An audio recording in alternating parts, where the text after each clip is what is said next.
भिनसरिया वाला गीत के गाविला भिनसरिया गीत में झूमिला और नाचीला। चलो भिनसरिया भिनसरिया कर बेरा भिनसरिया वाला गीत के सुने कर बेरा हवे। आपने कर भी चाहत है अपन खूबसूरत आवाज के लेके श्रीमती सुहाना देवी जी। सुहाना देवी जी अपने सागर है मंच में आई जाओ अपन खूबसूरत आवाज के लेके। और चलो महावीर म्यूजिकल बैंड कर साथ हमरे आज कर रात के एंजॉय कर ली। भाई लोकेश कर साथी के हमरे सबको मिल के यादगार पल बना थी। और कुछ वक्त बाद चल हमरे कर माए बहन मन से जब मंच कर बाया बटे बैठल है कुर्सी लगाए के तनी अगर मंच माए के साथ देबे तो बहुत बेस लागी। मांदर कर था माटी कर मांदर संगे बांस कर बांसुरी बाजी तो कैसन सुंदर लागी। लो सुहाना देवी जी कर आवाज कर संगे।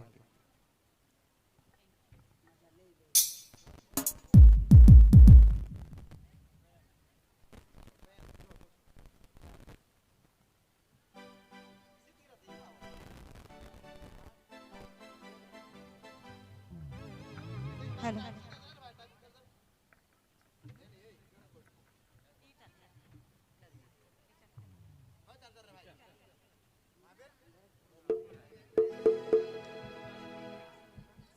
हेलो हेलो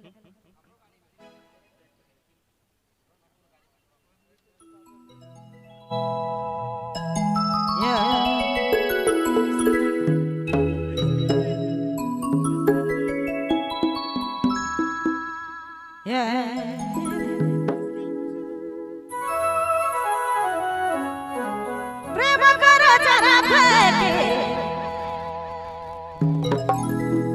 प्रेम करो जरा फेंके मोके बझले हरे मोके तो बझले से ठकी रे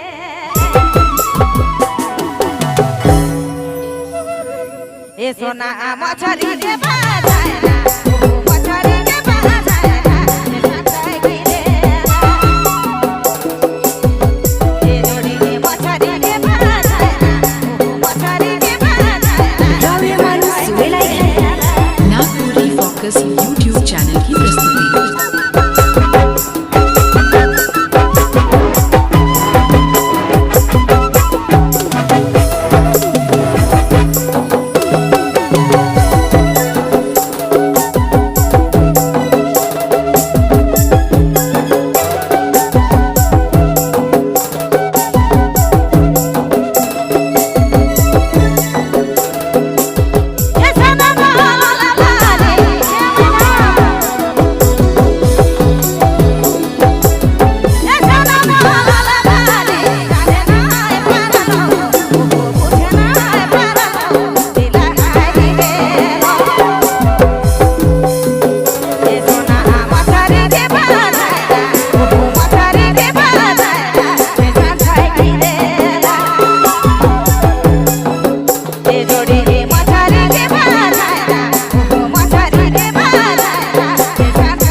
YouTube चैनल की प्रस्तुति। Yeah.